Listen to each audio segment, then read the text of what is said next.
What's up, guys? It's your brother from another mother, Coach Kam Izzwan. Dari mangsa boleh menjadi inspirasi. Today, we have an amazing guest who's also a multiple bodybuilding champion. He's also a close friend of mine and my training partner during my competitive days. Before we start, tak kisah you all kat mana, please support misi kami untuk membantu dan mengurangkan 1% obesity di dalam Malaysia by liking, following our channel dan juga share dengan kawan-kawan you all. Welcome to our third episode of KIB, Kam Izzwan Podcast, di channel saya. Saya berkongsi tentang fakta sains kesihatan dan juga pada masa sama saya invite credible and successful individual in their respective field. Siapa amazing guest kita hari ini? Salah seorang juara untuk Mr. Malaysia 2022 dalam kategori heavyweight. Dia juga telah berjaya menjuarai di peringkat negeri dan juga antara bangsa. Juara keseluruhan Mr. ACT, juara keseluruhan Mr. KL, juara Phuket Plastik dan banyak lagi. Dia lebih dikenali sebagai Kumar. Today, we're going to touch on 4 topics. Topik pertama, how Kumar first started his journey, how he and I kenal sesama sendiri, why did he choose bodybuilding as a career, and matlamat akhir dia, last but not least, dia akan memberi nasihat kepada anda semua jika anda berminat dalam sukan bina badan. So Kumar, thank you very much for coming over. Again, it's a amazing feeling that you're here, so you can share your experience dengan the viewers semua lah. So, let us start dengan, okay, Kumar, can you share your journey since you're at a younger age until now? Like, how do you actually get started in bodybuilding? Bodybuilding? Yeah. Or maybe fitness. Fitness. And what age you? Actually, to begin with, my fascination and sangat kagum towards this physique. This actually bodybuilder. Sejak I was 5 or 6 years old itself. I used to be very impressed when I look at these magazines and all this. Like how I got to look at these magazines was I was in my uncle's house. Right. And my uncle used to train weights and all that. So I think they had weighted magazines all the time. Right. This is like 1991, 92. So then you guys that exist. So then I saw the magazines, and then itself I liked this like muscles and like something like I felt like. Then my cousin sister one could draw very well. Right. What she did was she drew my face with like a muscular body. Wow. So the thing like I was like, oh, if this was possible one day if I could look like this. Interesting. So you start with imagination. Yeah. So that's why it started. So then what happened was, but I never took any initiative towards that. Okay. I used to be active in sports. I played tennis, I played football, I played whatever. Like in school, I was active, but I used to have a big appetite. So I makan memang banyak. Tuan gemuk. Betul. Can I use the word gemuk? Right? You can use whatever. Okay, so I was fat. Okay, I'm curious. Like when you say you have a big appetite, because of, I think because I love food. Until now, I really love, right? So I love food. Right. So I really like to eat food. And then, but that time there's no restrictions and you never bothered about how the outcome would be and all that. So, and I churi makan also. Sometimes like my grandmother will give me extra money. I go and buy kueh, this, that, like. So as a kid eating, but play games. But it started disturbing my performance as a sportsman. I had, maybe genetically, they would say I'm more of an endo. Right. This endomorph kind of body. I was strong, thick, and like I could lift and all this. Just nak share sikit. Kepada mereka yang tak tahu endo, what is endo? So there's these 3 body type. Endo, meso, and ecto. Ecto yang susah nak naik lah berat badan. So meso is in between, they gain, they lose. Endo, it's similar like Kumar and I. We gain weight so fast, mostly from fat. However, we are kind of strong. So itulah body type Kumar sebenarnya. Yes. So then what happened was, I had this explosive strength. I could sprint, strong and all that, tapi pancit. Yeah. Memang pancit, like no endurance, no stamina. This. So I suka main bola, main striker semua. 10 minit memang main dahsyat. Lepas tu like, tenting and all that. But you like food. Nobody will tell you like you need to do this. you tak sedar pun tau, you kena buat ini untuk jadi ini gitu. So time went. Then when I was like 14, 15 all, I'm wakil sekolah. I berjaya wakil sekolah.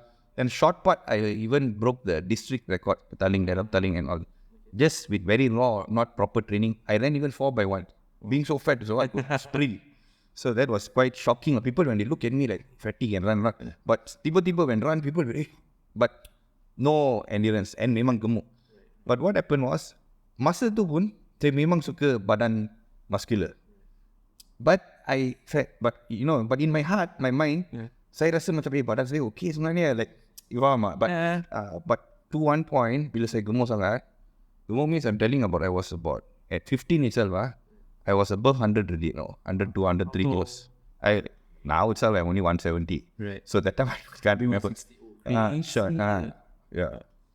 But what happened was, so sangat malu then, so I'll wear masking tape and cover my chest. They call it bitch tits. Yeah. and boobs. Man boobs. Then punggung also besar, so I'll put like tape like that and round. Wow. So I did something like all very conscious, but I don't know what to do lah. You understand? So I was like this. Then when paling malu kan, I know, like when we play football last time, when we play like in school or even in the near our field and all that, they had this thing where like 2 teams play. Goal pertama who conceive, right? Team pasukan tu kena buka baju. Oh, so because no jersey that time, you mind friend like just first. So they not only easy when you play football, got 2 jerseys, right? Otherwise satu buka baju, satu pakai baju. But how you want to decide who buka baju? Goal pertama masuk dulu mana? Right. So I'll be praying that we don't conceive the. Masuk already, I have to buka baju. Malu. The whole school fellas will make fun of me. No, boobs like Kumar. So like. Okay, we're gonna touch on that part when the whole school make fun of you. Okay? During that period, did you went through a phase whereby shit, I'm so depressed because people keep insulting me? Have you ever? I felt very shy, embarrassed because I couldn't open. You mean couldn't open your t-shirt when anybody? Then like, let's say you walk anywhere, so people tell you need a bra, this kind of things. I'm like, but in my heart I'm thinking, hey, actually I got put, because I could see the times like I had that like a bit of a round shoulders. I had the strength. I was even that fat. I could do 35 to 40 push-ups, and I could make somebody sit on me like a 50 kilo guy and do push-ups, and I could do pull-ups with fat body. So then I felt like there is something in me. I don't know, maybe the beliefs. It may seem overconfident, but I never tell out. But I felt like there is something that I know this is something I can do something better than this. There is but I don't know what to do. So memang was very, very malu. Sometimes even like I hear my relatives or what talk about, right? It sounds dumb now, but sometimes you go to the toilet and you'll tear, because you will be like very, very, very shy. Like, no, I never told this to anybody. If you think again, during our time, compared to now, this is considered under depression. People will start taking medicine and start complaining. During our time, that is very common now. Orang kata gemuk pendek semua. And for him to feel now, this thing fat shame, all this, right? I never heard such a term before at all. I think recently, fat shaming, body shaming. Body shaming my whole life, I think. Yeah. Every day. Yeah. So, like Kumar mentioned that he cried in the toilet. Okay, I tak pernah dengar that part. This is the first time you told me. Yeah. So, okay, then what happened after that? I've did many times, like go to the toilet. I felt like I'm 14, like what, you got no other topic to talk. What you want to talk about? Then they like, because some of them say, hey, you can play football well. Then some uncle will tell like, I can play so fat like this. Then you like, they totally kill that small thing which is like building in you, like. Right. But at the same time, I'm not telling. Of course, they probably didn't mean it, but they all end of the day relatives. They mean good for you and all that. But at that moment, that thing affects you. You get it. They're doing it without realizing. Maybe if they think through and see now, they'll think, hey, maybe I shouldn't have spoken like that. We also do the same thing. All of us sometimes we pass remarks, I myself about you bad day. Yeah, so but we don't mean it as a friend, but it affects us at that point. But it's good because that thing somehow built a spark like in me, like that thinking that. For you that have a very positive mindset, when people say that, okay lah, I don't really care. Of course, sakit hati. But you know what? Tak apa lah. I'm just gonna push myself because I believe really, really believe that I can be someone. Can. Correct. Okay, so when did you became someone? When I was 16, the time Astro had this HBO, right? So for 4 nights consecutively, they had Rocky 1, Rocky 2, Rocky 3, Rocky 4. I watched Monday, Tuesday, Wednesday, Thursday, Friday, I started training. Right. Really? I started training, and then like, I just, they had only, I recorded the movie. So they had only like the old movie is a boxing movie, right? But there'll be small parts where you'll be training, preparing, Betul? You'll do that side lateral, some part you will train in the ice with the brick, So I started doing all that in my house. I started doing free squats, skipping, I skip. Right. I was about 108 kilos. I dropped up to 75 kilos. Is it within... In that year, maybe 3-4 months like that. I don't know how to diet. Right. So what I did, but I had some knowledge. I said no rice. So now I'm totally against it. But that time, that mindset, Yeah. Back then, if you fikir balik, you guys budak-budak juga, you believe that rice make us fat. So by removing rice, you're gonna lose fat. That's a... But yeah, the other thing is I cut sugar. I told you that one not many don't do now. They cut rice, but they eat sugar. You see, right? And I cut deep fry. Right. So I told my mother, cook fish more, and the one was okay. I tried to make more soup base, or not curry, no more curry. But I left like afternoon with 3 to 4 slices of wholemeal bread. Night, I went and I left oats with banana at night. You see or not? Wow. But it's okay. End of the day, it's also the macros, right? And it's about what you've been doing before that and what you've changed. Before that, probably, before that, I'll have breakfast at home. Waktu rehat, I'll eat 2-3 roti canai with nasi lemak, this and all. Have lunch, come back, tea time, I'll have kuih. 7 o'clock, I eat again. Kept eating 6 times a day, junk food. I'm curious. Okay, in the transition, because he mentioned that Sylvester Stallone or the Rocky is the motivation, the spark. Okay, that transition, what did your mom actually do? Like, she support you? Oh, my mom very supportive, 100% supportive. Because if let us think again, like if you've been eating unhealthy food, tiba-tiba nak jaga makan or diet, for sure your parents, what happened to my son? Yeah. No. Up to the point, first 4 or 5 months I trained at home, right? Yeah. I didn't go to the gym yet. I wanted to buy some dumbbells and no YouTube that time, no internet all that. So I didn't have access to anything. Just watch movie. That is why I see like whatever doing bench press. That is like. So I went to something like fitness concept. These shops. Okay. I just bought that bench with that all together, one with the leg pull down with the extension. But you put plate one, then you out of the plate, you pushing. You remember, right? That kind of. But I bought that and I started doing in my house by myself. My mother bought it for me. They're very expensive, I think close to 800 to 1,000 ringgit. Right. Very big money at that time. But she bought the thing and kept it. But I utilized it, not like banyak orang beli tapi simpan kat rumah. Simpan kat tepi kat baju. I used it cow every day I train. Right. I did. Then I really took my body transformed. So before I left school, everybody looked at me different. When I form 5, like memang sudah slim. I very happy. My pants all big, dropped to 32. Dulu pakai 44, 43, 42 seluar. So that was an achievement lah for me. Lepas tu baru pergi gym. Okay. So form 5. Lepas form 5. So and exactly after your SPM, terus masuk gym. Yeah. Sebelum tu ada pergi. Like during the middle of form 5, right?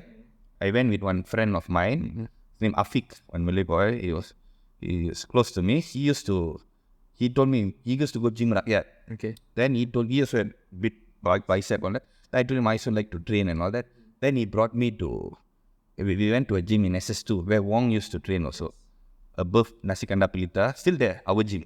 Yes. I went there. Every Wednesday I go. Lepas sekolah, only once a week. Lepas sekolah, then I learn lah like sikit-sikit. Oh, ada banyak machine all.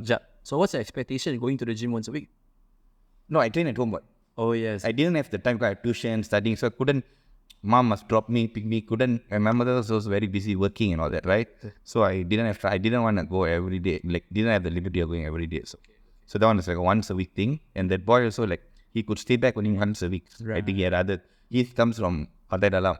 Our school in PJ. So like that one day he'll follow me. Then he take back bus and balik. So we trained together Wednesday a bit. Started like that.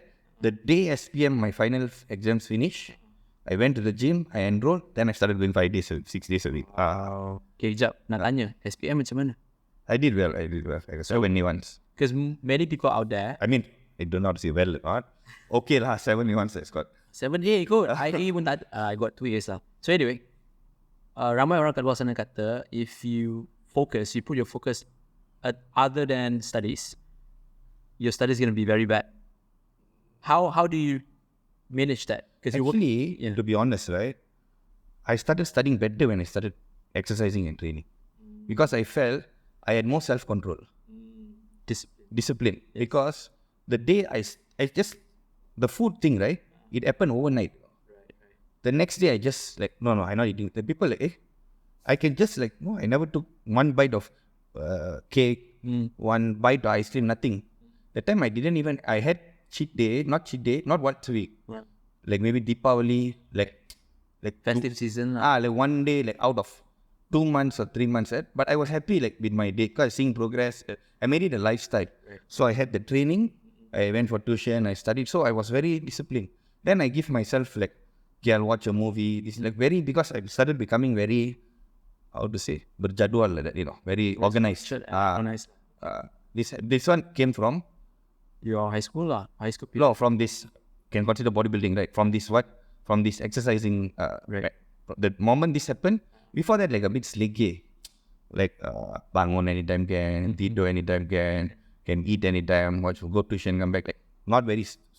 This whole thing made everything fall into place. Like your whole life became very. And there's no guidance at all. Am I right? Zero. It was just Rocky that sparked his interest. That's all. And all the way. Okay. Then went to the gym with my friend. Dia belajar dari siapa sikit-sikit, ask each other. Then the gym, the time also, people not very approachable and all that, right? So everybody doing their own thing, and you also young, scared to us. But they had a lot of magazines. Right. I was very addicted to these magazines. Likewise, iPhone, Flex, Muscular Development, Iron Man, all these magazines. I still got the collection. I felt like what I got, the inspiration or motivation I got from there. Today, this even if you have Instagram, YouTube, and all this, right? Nowhere close to what I had then. Right. That gave one kind of motivation which I never get now. I felt I don't get it now already. Everything is so accessible, right? Betul. And then one more thing. Yeah, sorry. When I was Form 5, I went. Last time Indian people normally we go to rent movies. Rent movie. VCD or the time tape. Betul. First tape. Betul. Then VCD came. Form 5 came out. Okay. So tape ni rupa dia macam kepada mereka yang baru wujud, baru lahir. Tape ni berupa macam ni. So then came VCD and all that, right? And at Laserdisc, you remember, LD. This big one, the one that came first before VCD. Betul. So when I went to that shop, right, to take, so they had a few LD collection. Then I saw one pumping iron by Arnold. Big one, Then I saw that I want to take this, but I don't have LD player also. Right. My uncle's house only got a Laserdisc player, Right. So, but the uncle lived nearby my house lah. So I used to go almost every day tuition and all that, my cousins all. So what I did, I rent. It's only for rent, cannot buy. I rented. Please don't do this. I took it. After that, I never went back to the shop. I still got the LD at home. If the owner of the shop still exists, please come and find Kumar. Shop no longer that. But then, so I watched the LD every time in my uncle's house. So I learned a lot of exercises from pumping iron, and that was very motivating. Like, so I watched it again and again until I probably memorized all the dialogues. It feels so good. I love the pump. Kan ano. Cool. So that's the journey when you first started, kan. Then now kita sambung the part you started bodybuilding, you started lifting weights, and how we met. How kita terjumpa. And I do know that time before you compete. Oh no, after your Mr. Junior, after your junior. Okay, treated the junior part first. Then I tell you how. Yeah. Junior, I started study kan. I memang started going to gym, training. But it's a typical, how to say, my family or like education is the most important. So you can do all this, but I also never thought that I can be a bodybuilder. And this. I thought, okay lah, this is already bonus because for a fat boy, I started becoming slim already. I can wear body fit, body hugging t-shirt already. And when I go anywhere, people ask me like, hey, you train. That's already a big accomplishment because you look like someone who train. Right. So that was already good. And I went to his college. I studied in Dallas. Then I went to Singapore to study. did my accounting in Singapore U and all that. But while I was in Singapore, then I never even crossed my mind to compete, but I knew an abang who competed when I was studying in tailors and all that. Abang Zul lah. But he just competed once or twice. He was a trainer in fitness first. He just competed Mrs. Selangor. He got third or fourth like that. But I was very excited. I went for the competition, watched it and everything. But I didn't think I could ever do that. Because when I went... Why do you say that? You don't... Because there was one more senior guy in the gym. Okay. He told me that, no, you could never be a bodybuilder. You don't have what it takes. So he was joking around? Or I don't know what he meant, but that time... We have that kind of friends also in the gym. Yeah. He told me then this thing. But he's not a racist person. He's a nice guy. He's very close to me. Actually, I don't know what he said. He told me straight like, oh, you India tak boleh jadi bodybuilder. He told like that. Okay. And I was very nice. I literally took it. I thought, oh, maybe Indian cannot be bodybuilder. Because I went for the competition also. I didn't see any Indians competing. Right. That time, very few. Only Malays and there was few Chinese. So then I assumed that, oh, Indian cannot be a bodybuilder. Then I just thought like, I didn't think through like, why cannot? Right. So then I just trained. I said like, oh, Abang. But Abang very nice to me. Actually, I think he just jokingly said it. But he's very nice to me. He's not racist at all. I'm telling you all, he's not racist. He just told me like, it's a friend joke maybe. But I just thought like, oh, I took it literal Indian. So then what happened was, I went to train in Singapore, YMCA. I was training most. When I started staying alone, I started watching my food even more compared to when I was at home. Because I had to cook my own food, right? So when mom cook, I'll tell diet, but you know, right, mom will add this, add that, all a bit. Like. So when I went there, I started calculating. Wow. Macro. I bought the weighing scale. Wow. I started measuring and all that myself. I go market by myself, but tasty. You know, right? Just I eat. Even close to mom's cooking. Eat. Rasa macam kertas, janji boleh makan. Can eat for function only. Right. So the macros. Then all this also still no internet. I mean, there was internet, but I got a lot of information beginning maybe bodybuilding.com a bit, but a lot through magazines only. So that's why I said it's very easy actually to count calories and to learn this. When people make it like it's so difficult, right? I did this when I was 20 without much access. Today you got all kind of apps and everything. But if you really want to transform, and when they say I want to cut this, cut that, you cannot do it without. Okay, so when you start calculating, yes. Okay, was it because the bodybuilding.com stated that you have to? No. Because I wanted to know what was ideal for my body to eat. Because when I wanted to eat, right, then I thought like, okay, what do I eat? So where do you get those information? This information I got from the magazines. I read, like I see every time, like they have like in Flex magazines, they have, sometimes like they give meal plan. Yeah. Then they write there, the carbs, protein, this, that. Then I go and read myself. I find out, okay, chicken breast 100 grams. Now I remember everything by heart. Right. Any food you tell, I can roughly know, unless it's outside food. So the raw, this one I roughly know. So this one I did myself. I prepare my own diet roughly. Give on 2000 calorie diet with a 40-40-20 breakdown. And I did exactly like that. So I started using like good food like chicken breast, egg, this sauce. And I didn't take supplements first. Right. I wanted to get my 2000 calories from only food. At most, I took, after a while only, I took 1 scoop of protein post-workout. Okay, so we're going to touch on that part regarding what supplement. Now, if we see the current trend nowadays, social media, people are advocating and encouraging to use protein. Why? As in like supplement. Supplement protein powder semua kan. Like currently buka social media, the first thing they say, oh, you want to build muscle, take protein. How you, at that period of time, set your mindset, no, I'm not going to take protein, I'm going to eat first. Like, why do you have that belief? I don't need to buy. Because I think I read somewhere, Little Brada, one well-known bodybuilder also. He said the word supplement itself is supplementary. Correct. So that means there is something superior to it, which is primary. Betul. Which is food. So nothing beats food. So when you can take food, right? I only start taking protein powder when now the big, like when you want to try to put 4,000 calories in, you have a days of it. Then you cannot put so much of food. Like that's where protein, you can't eat so much of chicken breast. Too tired to makan, And then maybe post-workout, you want some fast digesting. Then also, it's just you try to go as minimal as possible. I still tell go for Whole food. Real food. Okay, maybe you can share a bit. Like currently, what are you eating? Now I'm in my bulking phase. I eat about 4,000, Okay. 2 weeks, 4,500 calories. Maybe some of you guys don't understand 4,000 calories to apa. Let's put in terms of amount of makanan.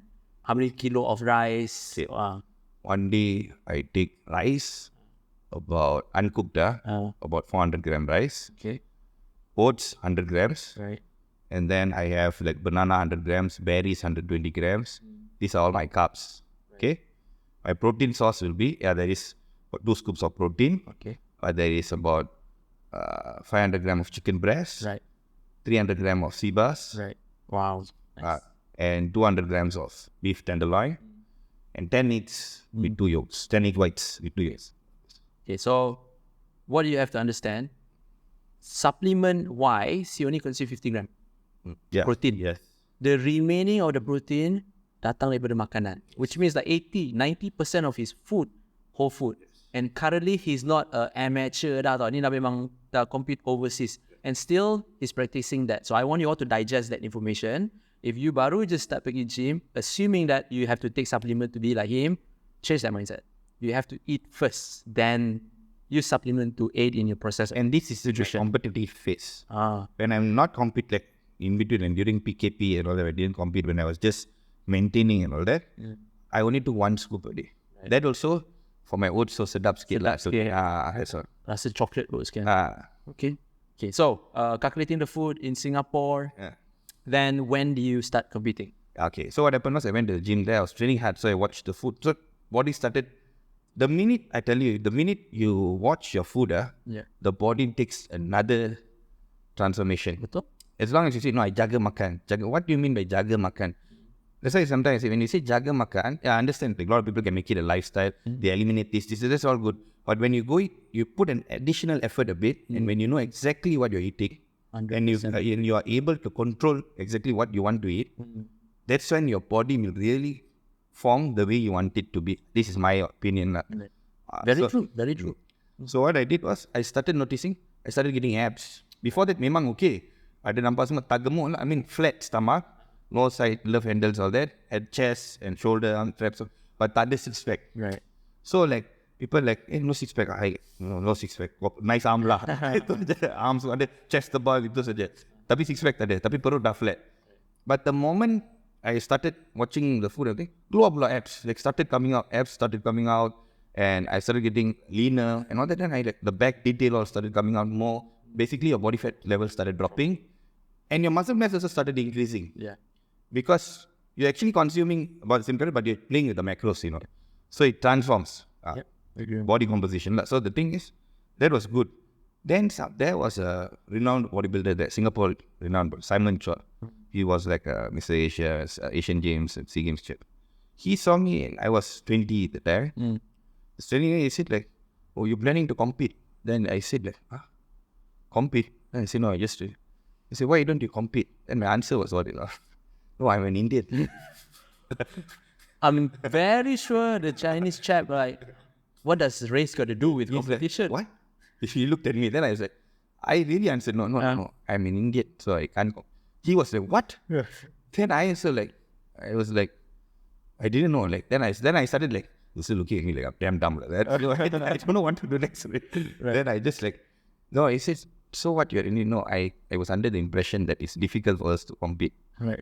Then he was like, no, anybody can compete. Right. You just have to do what it takes. Right. He only told me that. He never guided me anything. So the moment he told me that gave me, I was like, this guy is a competitive bodybuilder. And he asking me, am I planning to compete or not? That means there is something, so again, confident already. Right. Then but no guidance at all. I started, okay, I want to compete.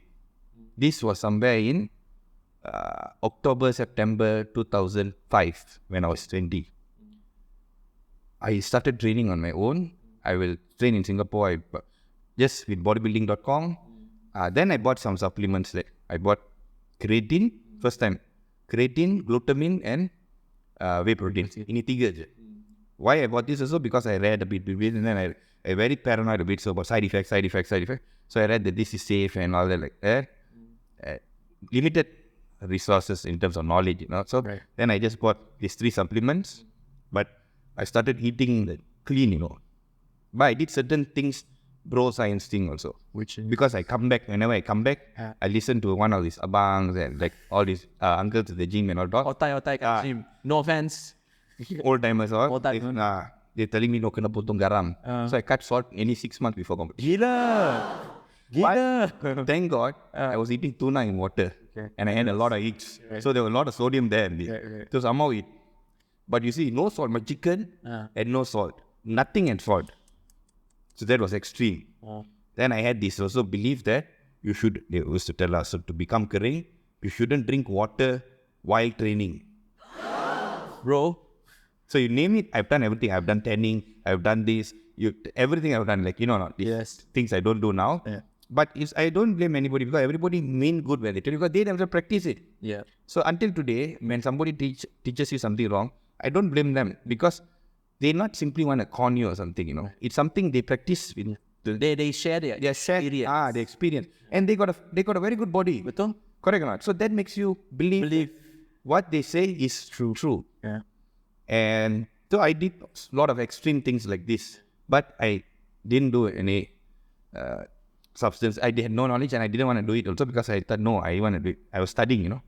So then I trained. I wanted to compete. I decided like body strength. I said, okay, I want to compete. But don't know how to compete. Then I said, when nearer towards the show, it was Mr. Slango. That was in 3 weeks. Preparing, body only quite lean. Then the gym owner here in PJ SS2, Mr. Yap, he told me 1 week before the show, there was Mr. Kleng Parade. He said, you go try compete this one first. I said, how I want to do Mr. Kleng? He said, no man, just go like a test run. Like that. So in the gym, some guys used to teach me how to pose. I looked at the competitive videos and this and I learned the 7 compulsory poses a bit and all this. Then masuk, I menang pula Mr. Kleng Parade. Try je tapi menang. Tak expect kan. Then Mr. Slang also I won. Wow. Junior. Amazing. Mr. Malaysia also. Wow. I saw all his video. First time I met him. And nanti he would treat lah how we met. Like the first thing he showed, look, when I was junior, his badan kering nak mampus. Kering gila. Tapi kecil. 71 kilos. Yeah. Kecil. So I won above 70, 31 kilo above 70. So, but I won lah. So that thing gave me like, not bad. Zero guidance. I did extreme things. Probably if I would have done it right, I would have even competed at 75, 76, 77 kilos. But doesn't matter. I mean, it's just an experience. Sure. Then I met you all. Yeah. Because I went to Correct. there. So, okay, delete that. Don't say specific name. Just say I went to this gym. Okay. Okay. Go lah. Okay, that terus ya. Okay. So then I went. How I met you was 1 year after that actually. Okay. This thing happened, right, bro? I competed, everything finished. Lepas tu, tiba-tiba, I like lost track for all about belajaran and all that. Right. Then I seen Sifu Wong. Right. When I went to competition, right? 1 week before Mr. Malaysia, Yap knew Wong. Because Wong used to train in our gym. Right. They were good friends. So he said, I'll bring you to Wong to just see him and see what he can advise you and all that. So I went to see Wong. Wong was actually quite impressed with my physique for a 21-year-old. He said, I need no guidance, anything. He said, like, well, not bad, like, Ambi. He said, you have some potential. Because he said, like, I did the front double bicep, all that. He said, your physique flows. He said. So I was like, oh, nice, huh? He said, your back double bicep and all that, certain poses, all. He said, looks nice. Then I said, oh, thank you, all that. That's all. I hope he just advised that.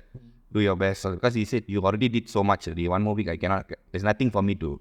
But he was very encouraging because he was legendary at the time. Like, and he's the first professional bodybuilder in Asia, right? Southeast Asia. Yeah. Southeast Asia. And he, until today, I mean, I can tell you for a fact, Wong's best physique, nobody in Malaysia has ever come close to that physique yet. Agree? It's already like, I mean, his best physique was in 2010-11, you know.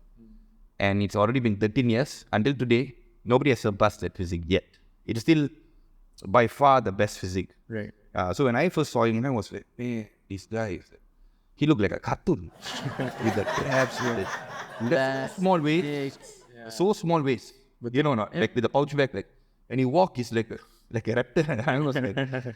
I was in awe of that. I was damn good. Then I thought I must train with this guy one day. But Then finish, I went back to study. I gained some weight back because of studying. Because I went too extreme when I was preparing. Right. Before that, I could made it a lifestyle. But when I cut salt and I cut so many things and all that, I became like, after the competition, I got sick of chicken breast and broccoli. And I couldn't even take a bite. Then I was like, then 2 became 4, 4 became 8. That, can start in 2 weeks, can start in 4 weeks. You postpone. But then by then, you're already lazy. Then one point I woke up, I like chubby a bit. Gemus. I was like, no, I'm not going down this path again. Enough lah. How much to go down again and start back? Now, How much weight did you gain actually after the comp? I was 82, 83 kilo, but the composition was not good. The weight is not so much, but the body composition was not, because I didn't train properly and all that. So then I felt like, cannot be like this. Then I went to see Wong. Thought, okay, never mind, I could join personal training under Wong. Wong couldn't recognize me. Wong, I see that day came, you look so different. Because he saw me 1 week before competition. Right. Face always a sharp. And came again, round face. So then I started with him. That's when I met you. I came to the gym where he used to give me PT and you were there. Yeah. So then I met you and Edmund, right? Yes. So just nak kongsi kepada you guys yang follow my podcast channel since part 1. I did mention that I was working in a supplement company. There's a gym. That was the place that I met Kumar. And Edmund the other day came down. That's where I met Edmund. So this is where all the bodybuilder junior dulu jumpa before we grow up together and compete lah. Yeah, the time we all started training together. Yeah, betul. Yeah, correct. That's when I met you all. That year you all were doing junior, right? Correct. Plus you're 1 year younger than, Correct. 2007, correct, I remember. Betul. So from there, you were training with Wong. I know you keep going gym to gym. And I was doing my own shit. I was working for that supplement company. At the same time, I was competing with no guidance. The guidance was just, Kumar buat apa, Edmund buat apa, orang tu, I just cincai je, follow je.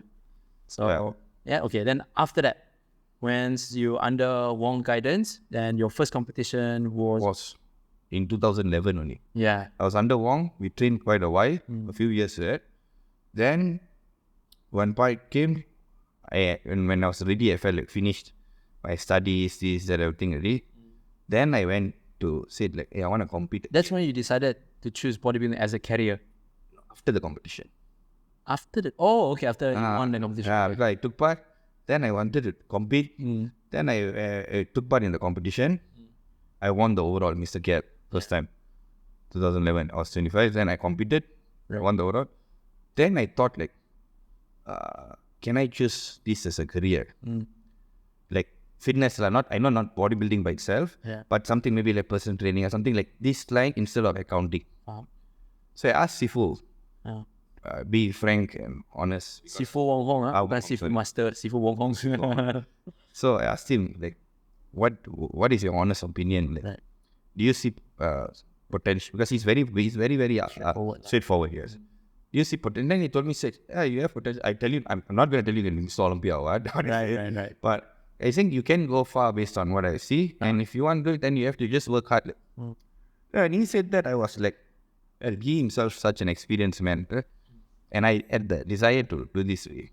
I said, okay, why don't give myself 2 years? Try do this. And it started then, you were with me. Yeah. I was still in Australia 2010 when you won the Mr. KL. We chat on Facebook. Yes. Then I came back. Sekejap je. I can't remember. I came back for 2 weeks je. Yeah. Okay. Oh, it was my sister's wedding. Kau tak salah. Came back. I went for your competition. I became the photographer. Step. That was the time he won. He memang very outstanding physique lah. That one was ACT. After that, the next competition after KL. But I thought I came out ACT after KL. Yeah. The decision made was in KL. Then after that, next competition, then you came. After KL I won, then you started chatting me and all that. Then you came, you met. Then I was preparing for ACT. Betul. Yeah. So I was there for his Mr. ACT. Memang he was competing with many people. It was a very big event. Yeah. Massive gila. At that time, that was the biggest event in Malaysia. It was 1,000 participant. Tak salah kan? Big, damn crowded. Untuk men's physique saja, the queue up macam I don't know lah. Sampai satu day one tu penuh gila. Yeah. It was amazing lah. It was amazing. Okay, then from there you decided to become. Yes.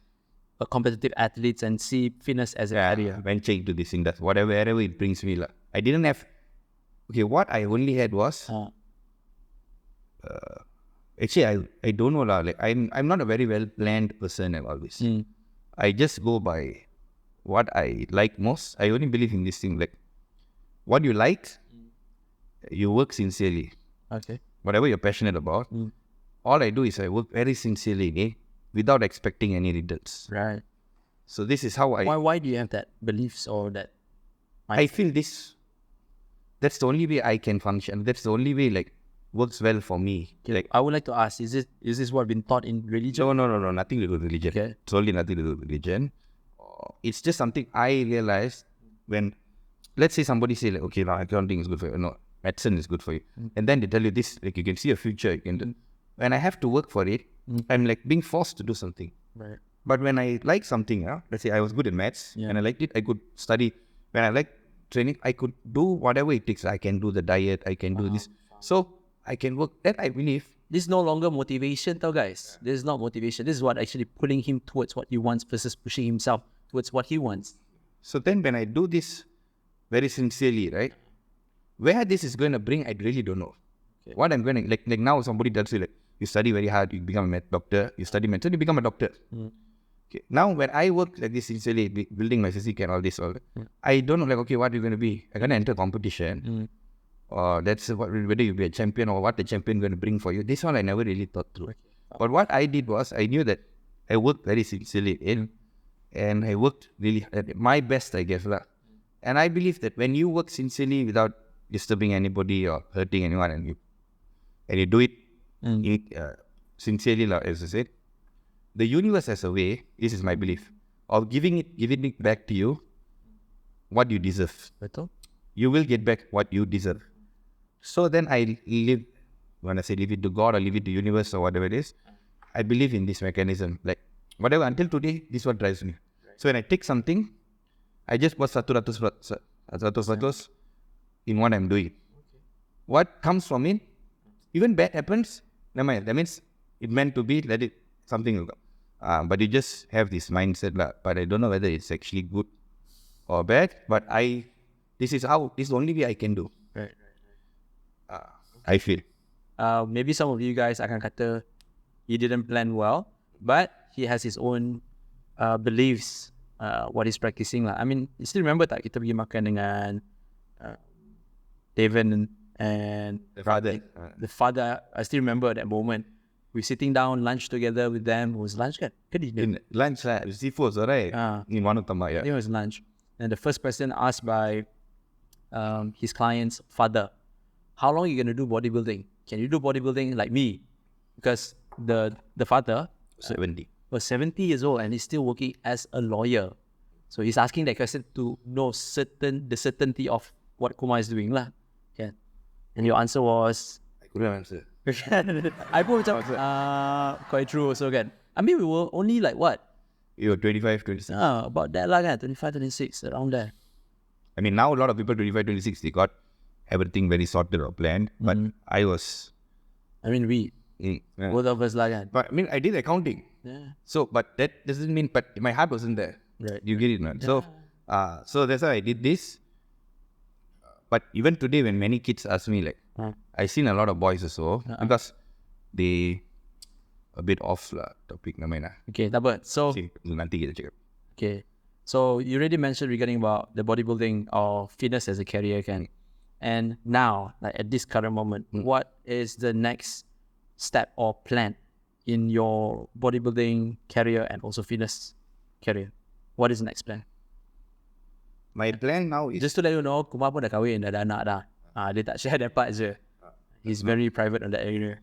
No, the thing is like, now I'm a bit more like, I would say, of course, my responsibility as a father and husband comes first. So I have to ensure that, like, provide for my family. Right. So I run my own business and all that. So what I do, I make sure like that is provided first. Right. Then is my passion, which is bodybuilding. So I work as a trainer, I've got my gym, and that's what makes me provide for my family. Then I pursue my passion as a competitive bodybuilder. This is solely because it also gotten me where I am today with all these opportunities and all that. So I want to pursue that as well, as long as I can. What to achieve? Okay, speaking of as long as you can, you set a specific age. Okay, what is it? Don't mind sharing. I mean, firstly, it must be injury free and health. So you have to because I'm a heavyweight bodybuilder. Yeah, I'm over. So I can, I compete 90 and above, but before that is after cutting water and stage weight. Betul. So throughout the year, I'm always like, now I'm 107 kilos. So I'm always weighing around 103 to 107 kilos, around this weight. So as good as bodybuilding is, this is not a weight that you should keep for as you get older also. Exactly. So I might now I'm 38. Maybe when I'm 40, 41, 42 and more, right? As long as I can compete healthy and injury free, right, I will do it. But the moment I have something like a bit uncomfortable or other injury, then I will cut down. I will stop competing. The moment I stop competitive, I'll drop my weight to 90 kilo, 80 plus kilo. Right. Say more on. What's the age that Wong Hong competed last? I think it was like 45, can? He did 43. He just competed last year. So like what? Oh, he did? He did. He did compete last year, but that was more like a comeback, like a. As a but basically his peaks, his best was 41, 42. That's it. Right. 43 he already went into 90 kilo. Right. SEA Games. Right. Then after that he's. Yes. So 41, 42 was his peak where he was 100 over kilo on stage. So after a point, he also like had injuries and all that, the shoulder, all that. So now myself also like I will see that, and whatever I can achieve, I don't have any targets. Okay, but that's the time frame lah. By the age of 43, that's it. Then you're gonna be a fit and healthy man instead of competitive bodybuilder. Correct. Okay. Don't think that being a competitive bodybuilder is not fit and healthy. It's also possible, right? But you must do your blood work. And the definition of fit and healthy, it's very subjective from sports to sports. Because if you see endurance athlete like marathon, fit means you should be able to run 10 kilometers in a period of time. Tell bodybuilder to do that. Nak jogging pun malas, kita jalan je kan. So on the other hand, you can lift 200 kilos or 100. So that's that. So that's the definition in bodybuilding. You should be able to lift certain amount of weight at this body weight. Yes. That's the definition of bodybuilding. Okay, so what's your advice to everyone out there regarding becoming a competitive athlete? So I do know that you have numbers of athletes under you. Yeah. Okay. So how do you actually advise them that you should compete, you shouldn't compete? How do you know they can go far, cannot go far? Okay, this sport is, whether you like it or not, it is very genetic. Yes. So up to a certain point, yes, everybody can build a good physique. Their best physique, put it this way. Everybody can build a minimal fat body with a certain amount of muscles. Bring your best, basically. Bring your best. This is that. Could be that with discipline, you being able to follow the diet, training and everything. This is possible. But being a good competitive athlete, that means winning shows and doing well as an athlete, this has got several other factors. One of the main factor is genetics. So if you don't have, you have to have that flow and that symmetry and all this is pretty given also. Definitely you can develop it, but you have to have a certain level of genetics. So if let's say that is not really your thing, and yet you still have ambition of being like, say you want to be a pro or enter pro shows and this kind of, it's not, don't want to say anything is impossible, but it's difficult. It's very challenging. So I would advise you not to put all your eggs in one basket. I would say don't put so much hope. Don't put. That means you do this because you owe it to yourself. Everybody should do what they love most. That's a very important thing. But at the same time, be reasonable. And if especially when you're young, because most people, you want to have a family. You want to get married and you want to have you want to have children and all this. So today's life is also very competitive. So you must have something to sustain yourself.